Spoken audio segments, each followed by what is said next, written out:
Inona moa mahaboky hafa kely indrindra amin'ny ara-pivavahana ny soratra masina?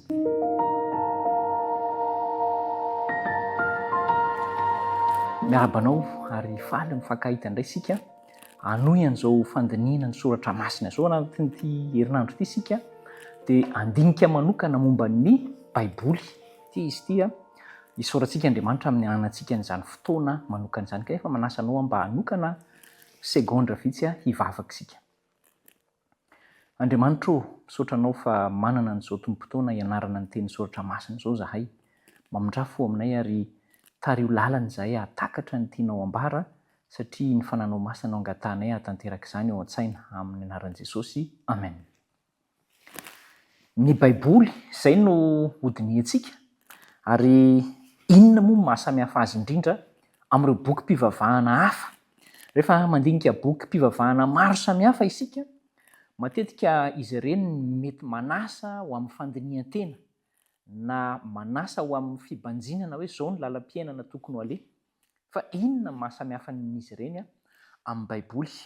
Ny tsara ho fantatsika aloha dia izao: tamin'ny vanim-potoana rehetra olombelona dia niezaka foana ny olombelona mitady mikaroka foana ny hoe inona ny valin'ny zavatra misy, ahoana no ahafantarana an'izao fiainana izao, inona ny tokony atao, inona no vokatra ateraky ny zavatra izay atao, na hoe inona no anton'ny zavatra izay mitranga.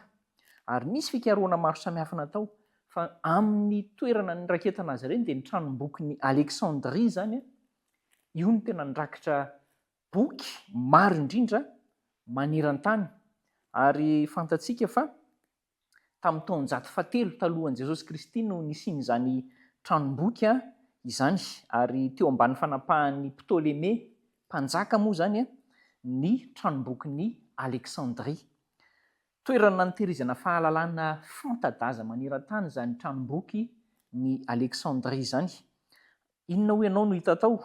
Karazana horonan-taratasy eo amin'ny 2 tapitrisa ka hatrany amin'ny 7 tapitrisa tany no voatahiry ary azo no jerena tao amin'izany tranomboky izany. Inona no ao anatin'izany 7 tapitrisa izany?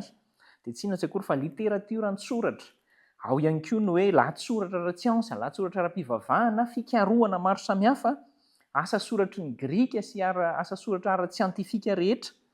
Dia nahitana angom-pahalalana avy amin'izao tontolo izao mihitsy io tranomboky tranombokin'ny Aleksandria io izany. Ny anisan'ny songadina tao ihany koa izany ny kolontsaina maro samihafa, tao ny an'ny Egyptianina, tao ny an'ny Babilonianina, tao ny an'ny Persianina, ary nisy koa ny an'ny Indianina tamin'izany rehetrarehetra izany. Isaoran'Andriamanitra fa tao ihany koa no nahitana ny Septante. Inona moa ny Septante? Ity Septante ity ilay dika tenin'ny Grika ny baiboly Hebreo. Ary izao azo inoana mihitsy fa tamin'izany fotoana izany natao tany Aleksandria nanaovana an'ity dika teny ity. Fa ny mihoatra lavitra noho izay dia izao hoe io dika teny io no nampiasain'i Jesosy tamin'ny androny, tamin'ny nanaovany ny asany tetỳ ambonin'ny tany. Zava-dehibe ny mandrakitra an'izany. Inona moa ilay Septante? Dia hoy isika hoe ny dikan'ny dika teny Grika ny baiboly Hebreo izany sy Septante izany. Ny baiboly, ilay boky nosoratana boky 690 nosoratana mpanoratra eo amin'ny 700 mahery eo, ary nandritra ny taona 500 teo eo izany no nanoratana azy. Ny tena mahavariana ary mampiaiky dia izao hoe mpanoratra samihafa daholo nanoratra ny soratra masina, tsy hoe olona niofana mitovy na manana mari-pahaizana ambony na tsy manana mari-pahaizana daholo, fa tena amin'ny sokajy sy ny saranga samihafa sy amin'ny toerana sy andraikitra samihafa. Misy ohatra mpanjaka, misy mpanarato, misy mpamboly, misy mpitsabo. Be dia be izy ireo. Misy ny ataontsika hoe tsotra indrindra teo amin'ny lafim-piainana, ary misy ny nanana toerana ambony. Kanefa dia izao mampiseho daholo izy rehetra ireo fa mifandray amin'ny olombelona Andriamanitra, ary tena tia mifandray amin'ny taranak'olombelona Andriamanitra amin'ny vanim-potoana rehetra.